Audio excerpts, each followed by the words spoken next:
The Habit That Saved His Life, a story about the power of waking up early. In a quiet town nestled in the hills, there lived a young man named Jake. He was smart, kind-hearted, but terribly lazy.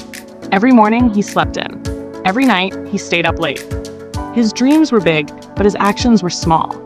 While his friends moved forward, finding jobs, starting businesses, and building their futures, Jake stayed stuck. He always said, "I'll start tomorrow." But that tomorrow never came. Eventually, Jake felt like a failure. He hated what he had become. So one day, without telling anyone, he left. He walked for miles until he found himself deep in the mountains. Tired, hungry, and defeated, he collapsed under a tree.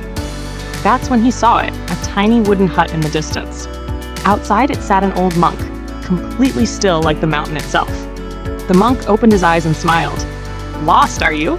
he asked. Jake nodded and poured out his heart, the laziness, the guilt, the emptiness. The monk listened quietly.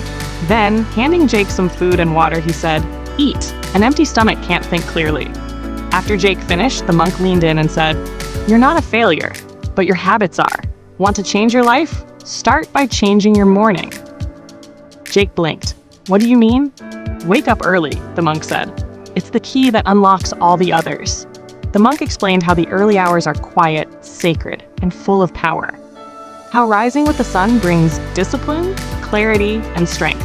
How waking up early rewires your brain, sets your intention, and beats procrastination.